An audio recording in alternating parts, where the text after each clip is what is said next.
ইতিমধ্যে তেজপুৰ চহৰৰ ঐতিহ্যমণ্ডিত বাঁহবাৰী অঞ্চলৰ থিয়আটিত অৱস্থিত শ্ৰী শ্ৰী কলীয়াগোসাঁই থানত 5 দিনীয়া কাৰ্যসূচীৰ 31তম বাৰ্ষিক দৌল উৎসৱ আৰু মেলাৰ উদযাপন কৰা হয়।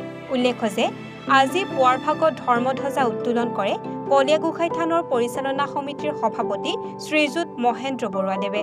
গোসাঁই পূজা আৰু মাতৃসকলৰ হোলী গীতৰ দ্বাৰা মুখৰিত হৈ পৰে থানখনৰ ভিতৰ। থানখনৰ প্ৰাংগণত অনুষ্ঠিত হোৱা মেলাৰ যি দোকান পোহাৰ সেয়া ব্যাপকভাৱে জাকত জিলিকা কৰি সজাই পৰাই তুলিছে। ইতিমধ্যে এই 5 দিনীয়া কাৰ্যসূচীৰ আয়োজন কৰা দৌল উৎসৱৰ ভাগৱত পাঠো আয়োজন কৰিছে আৰু পাঠক হিচাপে নিমন্ত্ৰণ কৰিছে পৰম বৈষ্ণৱ শ্ৰীযুত ৰঘুৰাম বড়ো আৰু শ্ৰীযুত ভদ্ৰেশ্বৰ বৰাদেৱৰ দ্বাৰা। লগতে শ্ৰীমন্ত শংকৰদেৱৰ দ্বাৰা বিৰচিত ৰুক্মিণী শৰণ নামে এখন ভাওনা অসমীয়া মঞ্চৰ ওপৰ আধাৰত প্ৰদৰ্শন কৰা হ'ব। তেজপুৰৰ বাঁহবাৰী বিগুৰি হলেশ্বৰ ভৈৰৱপদ মৌজাৰ সমূহ সচেতন ৰাইজে এই পবিত্ৰ স্থানত অনুষ্ঠিত হোৱা এই ধৰ্ম পৰম্পৰাত 5 দিনীয়া বৰ্ণাঢ্য কাৰ্যসূচীৰে আয়োজন কৰিছে।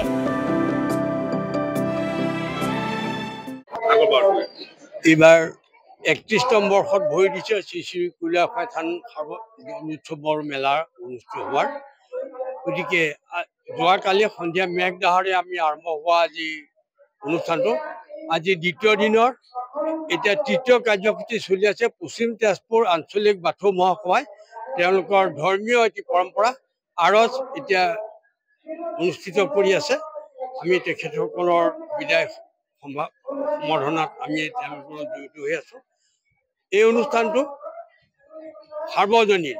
ইয়াত হিন্দু, মুছলিম, খ্ৰীষ্টিয়ান, শিখ, ইছাই সৰ্বধৰ্মৰ লোকে ইয়াত অংশগ্ৰহণ কৰে।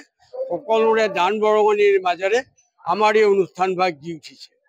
ইয়াৰ জৰিয়তে আমি অসমৰ বিভিন্ন প্ৰান্তত আমাৰ মাজত যিটো হিংসা আদেশ খিয়লি আছে সেইখিনি দূৰী হওক বুলি আমি ইয়াত ভগৱানৰ ওচৰত প্ৰাৰ্থনা লৈছোঁ।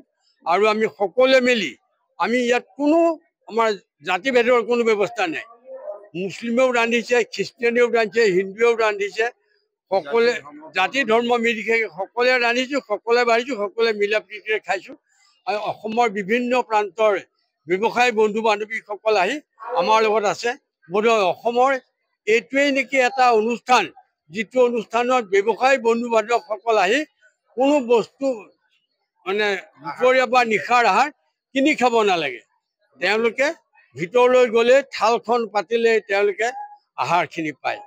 গতিকে আমি আশা ৰাখিছোঁ আমাৰ নিচিনাকৈ যাতে অন্যান্য অনুষ্ঠান প্ৰতিষ্ঠানবিলাকেও এনেদৰে সদ্ভাৱেৰে চলি থাকি আমাৰ ভৱিষ্যত প্ৰজন্মক আগুৱাই নিব। হাতত আমাৰ পৰম্পৰাই চলি আছে। এতিয়া ভাগৱত পাঠ আছে, যোৱাকালিলৈ ভাগৱত পাঠ আছে, নিশালৈ ভাওনা আছে, নৃত্যাভিনয় আছে, বৰগীত আছে, বিষ্ণু সংগীত আছে, জ্যোতি সংগীত আছে, দিহানাম প্ৰতিযোগিতা আছে আৰু ভাওনা সমাৰোহ আছে। তেজপুৰৰ পৰা বিশ্বজ্যোতি কলিতাৰ ৰিপৰ্ট, এনি ভাৰত 24।